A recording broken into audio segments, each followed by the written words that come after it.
Putin को अपना सबसे खतरनाक हथियार अब निकालना पड़ेगा। अगर पुतिन को यूक्रेन से आगे का युद्ध लड़ना है तो वो दिन अब करीब आ रही हैं। ये बात पुतिन को समझ आ गई है, क्योंकि इस वक्त रूस के सामने परमाणु युद्ध का खतरा मंडरा रहा है। डोनाल्ड ट्रंप ने रूस के साथ बढ़ते तनाव को लेकर 2 परमाणु पनडुब्बी रूस के करीब तैनात करने के आदेश दिए हैं। डोनाल्ड ट्रंप ने मेदवेदेव के एक बयान के बाद कहा है कि अमेरिका रूस के परमाणु खतरों का जवाब देने के लिए पूरी तरह तैयार है। मैंने रूस के नजदीक 2 न्यूक्लियर पनडुब्बियों को तैनात करने का आदेश दिया है, ताकि भड़काऊ बयान सिर्फ बयानबाजी तक ही सीमित रहे। ये है वो 2 परमाणु पनडुब्बियां जो पुतिन के बहुत करीब रहकर न्यूक्लियर धमाके के लिए तैयार की जा रही हैं। ये परमाणु पनडुब्बियां कहां तैनात होंगी, इसके बारे में ट्रंप ने नहीं बताया, लेकिन यूक्रेन युद्ध के बीच तनाव किस लेवल पर पहुंच रहा है, ये तस्वीरें इसकी गवाही दे रही हैं। ये अमेरिका की ओहायो क्लास की पनडुब्बी है, जिससे 24 ट्राइडेंट ICBM यानी inter continental ballistic missile fire की जा सकती है। हर मिसाइल कई थर्मोन्यूक्लियर वॉरहेड से लैस है और इसकी रेंज है 7,500 किलोमीटर। अमेरिका के पास ऐसी 18 परमाणु पनडुब्बियां हैं। ये पनडुब्बियां दिमित्री मेदवेदेव को डराने के लिए हैं। मेदवेदेव रूस के राष्ट्रपति भी रह चुके हैं और अब रूस में राष्ट्रीय सुरक्षा परिषद के उप प्रमुख हैं। उन्होंने 31 जुलाई को कहा था कि ट्रंप को याद रखना चाहिए कि रूस के पास सोवियत दौर की परमाणु हमला करने वाली ताकत है। मेदवेदेव की इसी बात ने ट्रंप को आग बबूला कर दिया है। दरअसल पुतिन के खासम खास दिमित्री मेदवेदेव ने सोशल मीडिया पर पोस्ट कर कहा था, हम इजराइल या ईरान नहीं हैं। ट्रंप की तरफ से दिया गया हर नया अल्टीमेटम युद्ध की धमकी माना जाएगा। उन्होंने डोनाल्ड ट्रंप को याद दिलाते हुए कहा था कि रूस के पास सोवियत संघ के समय से परमाणु हमले डेड हैंड की क्षमता है। अब सवाल है कि पुतिन का डेड हैंड क्या है? सोवियत संघ के दौर में यानी 1980 के दशक में एक ऑटोमेटिक परमाणु रिटेलिएशन सिस्टम बनाया गया था। इसे ही डेड हैंड कहा जाता है। इसे पेरीमीटर सिस्टम भी कहते हैं। रूस की पूरी लीडरशिप के मारे जाने पर ये सिस्टम अपने आप परमाणु हथियार लॉन्च कर देता है। ये सिस्टम अब भी एक्टिव स्टैंड बाय मोड में माना जाता है। मतलब अगर अमेरिका ने रूस पर हमला किया और रूस के नेता मारे गए, तब भी ये सिस्टम अमेरिका पर हमला कर सकता है। अब ट्रंप और रूस के बीच अचानक खटास क्यों फैली, इसे समझिए। दरअसल यूक्रेन पर पुतिन के हमले देखकर डोनाल्ड ट्रंप की नींद उड़ गई है। कीव, खार्किव, सुमय और ओदेसा के बाद ज़ैपोरिज़िया में हुए हमलों ने अमेरिका का नेटो वाला जमीर जगा दिया है।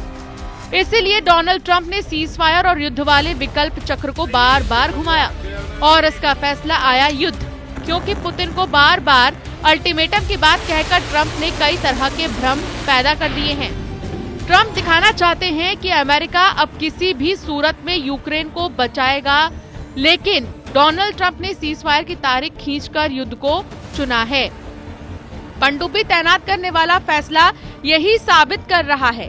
डोनाल्ड ट्रंप पहले ही साफ कर चुके हैं कि अब यूक्रेन को और हथियार भेजे जाएंगे, जबकि कुछ दिन पहले ही अमेरिका ने यूक्रेन को अहम हथियारों की सप्लाई रोक दी थी। लेकिन जून के बाद जुलाई में रूस के ताबड़तोड़ हमलों ने बता दिया कि पुतिन ना ट्रंप की सुनेंगे, ना ही ज़ेलेंस्की पर रहम करेंगे। इसीलिए यूक्रेन अब रोजाना ड्रोन और मिसाइल के हमलों से दहल रहा है। पुतिन के हमले और तेज हो चुके हैं, लिहाजा ट्रंप को फाइनल कॉल लेनी पड़ी।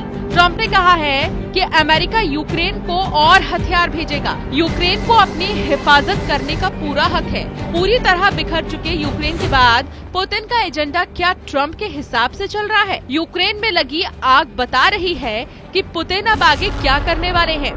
ओदेसा से लेकर खार्किव और सुमय से लेकर कैपिटल कीव, हर शहर को जलाकर रूस ने अपना नया टारगेट सेट कर लिया है। 3.25 साल के युद्ध में शैलों की तादाद बढ़ती ही जा रही है। डोनाल्ड ट्रंप ने 14 जुलाई को पुतिन को बहुत बड़ी वार्निंग दी थी। ट्रंप ने कहा था, अगर 50 दिनों में युद्ध खत्म करने को लेकर डील नहीं हुई तो रूस पर 100% टैरिफ लगाया जाएगा। 14 जुलाई से 50 दिन गिने जाएं तो ट्रंप ने पुतिन को 2 सितंबर 2025 तक का वक्त दिया। सवाल ये है कि क्या अब 2 सितंबर तक पुतिन यूक्रेन पर इतनी बमबारी कर देंगे कि यूक्रेन में रूस की जीत पक्की हो जाएगी। हालांकि बाद में ट्रंप ने पुतिन को 10 से 12 दिन का अल्टीमेटम भी दे दिया। ट्रंप की धमकियों के बीच पुतिन का इरादा साफ है। उन्होंने यूक्रेन से आगे के युद्ध के लिए अपनी ताकत दिखानी शुरू कर दी है। पुतिन ने 4 समंदरों में अपने सबसे खतरनाक जंगी जहाज रवाना करके बताया है कि वो इस युद्ध को किस पैमाने पर ले जा सकते हैं। ये है पुतिन का जुलाई स्टॉर्म, यानी जुलाई का तूफान, जो अगस्त में अपना असर दिखा रहा है। अब अगस्त में पुतिन क्या करना चाहते हैं? पुतिन का इरादा क्या है? पुतिन का एजेंडा क्या है? पुतिन के इस तबाही मचाने वाले ऑपरेशन के बारे में और जानने के लिए इसकी ताकत को समझ लीजिए। 150 जंगी जहाज, जिसमें बहुत ही खतरनाक डिस्ट्रॉयर, मिसाइल बोट और कॉर्वेट शामिल है। 15,000 सैनिक जो पुतिन के ऑर्डर पर पूरे नेटो को तहस नहस करने का इरादा रखते हैं। और वॉर जोन एक नहीं बल्कि 4 इलाकों में जंग एक साथ लड़ने का चैलेंज दे रही है पुतिन। यूक्रेन में पुतिन की ड्रोन और मिसाइल ब्रिगेड लगातार हमले कर रही है। जुलाई के महीने में शायद ही ऐसा कोई दिन गुजरा है जब जेलेंस्की का कोई शहर बड़े हमले से ना दहला हो। पुतिन की फोर्स ने ऐसे हमले किए जिसका दर्द जेलेंस्की पूरे यूरोप से बांटना चाहते हैं। यूक्रेन में पुतिन के हमलों के बाद ऐसी ही तबाही नजर आती है और तस्वीर ये बता रही है कि पुतिन अब क्या करने वाले हैं, क्योंकि ड्रोन और मिसाइल धमाकों के बाद यूक्रेन के शहर वैसे ही नजर आते हैं जैसे इजराइल की बमबारी के बाद गाजा नजर आता है। पुतिन ने यूक्रेन पर हमले करके बता दिया है कि अब वो नेटो तोड़ युद्ध की शुरुआत कर चुके हैं। यूक्रेन में पुतिन के हर हमले की तस्वीर ये बता रही है कि रूस का एजेंडा अब ट्रंप के ख्वाब तोड़ देगा। चौथे साल में चल रहे युद्ध में पुतिन अब यूक्रेन को आगे बिल्कुल भी बख्शना नहीं चाहते। हर हमले के साथ उनकी फायर पावर लगातार बढ़ती जा रही है और यूक्रेन में अब तक 12,000 से ज्यादा लोगों का खून बहा चुकी है। यूक्रेन के हर बड़े शहर को पुतिन की मिसाइल और कामिकाज़े ड्रोन दहला रही हैं और इन्हें रोकना अब जेलेंस्की की बस के बाहर की बात हो चुकी है। यूक्रेन से आगे के खतरे को रोकने के लिए पुतिन तैयार है।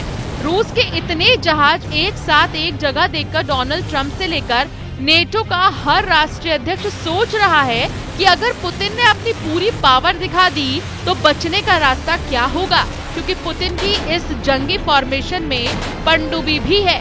इसमें बॉम्बर विमान भी है जो हजारों किलोमीटर दूर जाकर परमाणु अटैक कर सकते हैं। इसमें टोही विमान भी है जो दुश्मन की नौसेना का सैकड़ों किलोमीटर दूर से पता लगा सकते हैं।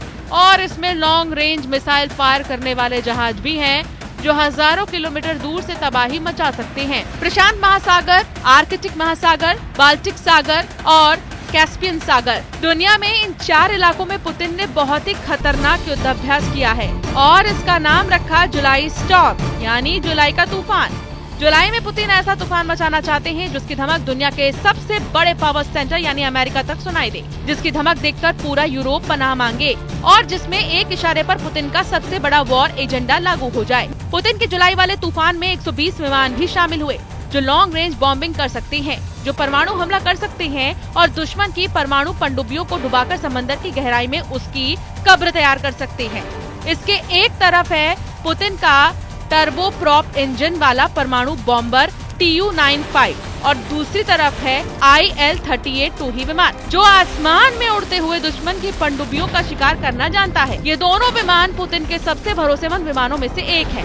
उनके स्ट्राइक मिशन के सबसे बड़ी ताकत भी माने जाते हैं। फिलहाल जो दुनिया के किसी भी कोने में कोहराम मचा सकते हैं ऐसे युद्धपोत हैं। ये बात डोनाल्ड ट्रंप और उनके यूरोप वाले दोस्त बहुत अच्छी तरह जानते हैं। जेलेंस्की तो ऐसे हथियारों से पिछले 3.5 साल से जूझ रहे हैं और यूक्रेन की तबाही देख रहे हैं। पुतिन ने कोस्टल मिसाइल सिस्टम भी तैनात किए हैं जो दुश्मन के जंगी जहाजों को रूस के तटों से दूर रखेंगे। तूफान मचाने वाले इस युद्धाभ्यास से रूस का मैसेज साफ है।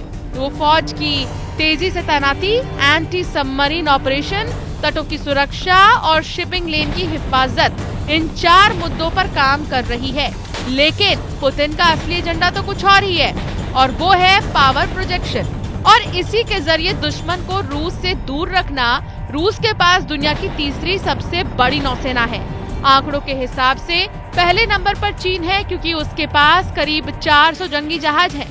दूसरे नंबर पर अमेरिका, उसके पास 350 जहाज हैं लेकिन 12 एयरक्राफ्ट कैरियर अमेरिका को दुनिया की सबसे ताकतवर नौसेना बना देते हैं, और वही रूस जिसके पास 300 जहाज है, लेकिन उसकी 60 पनडुब्बियां और बड़े बड़े मिसाइल क्रूजर अमेरिका को लगातार चुनौती देते रहते हैं। एक तरफ यूक्रेन की जमीन पर तबाही, दूसरी तरफ समंदर को चीरकर आगे बढ़ते हुए पुतिन के जहाज। पुतिन का डबल धमाका देखकर रूस के दुश्मन बहुत भ्रम की हालत में हैं। यूक्रेन को नए हथियार देकर वो पुतिन को घेरना चाहते हैं, लेकिन पुतिन का समुद्री तूफान देखकर सबको एहसास हो रहा है कि शिकारी के सामने अब खुद शिकार बनने में खतरा है। रूस के राष्ट्रपति व्लादिमीर पुतिन को लेकर ट्रंप हमेशा कमजोर पड़ते नजर आते हैं। वो दिमित्री मेदवेदेव को लेकर चाहे कितने भी आक्रामक क्यों ना हो, लेकिन यूक्रेन को लेकर वो पुतिन पर सीधे हमले से बचते रहे हैं। उन्होंने कुछ दिन पहले कहा था, मेरी पुतिन के साथ फोन पर अच्छी बातचीत होती है, लेकिन इसके कुछ घंटों बाद ही रूस ने यूक्रेन पर हमले शुरू कर दिए। ट्रंप ने कहा था कि वो इससे निराश हैं। फिर भी पुतिन ऐसे इंसान हैं जिसके साथ वो अच्छा तालमेल बना सकता है। सवाल ये है कि तालमेल के बाद ऐसा क्या हुआ कि अब परमाणु पनडुब्बी तैनात करने की नौबत आ गई। Bureau report, news 18।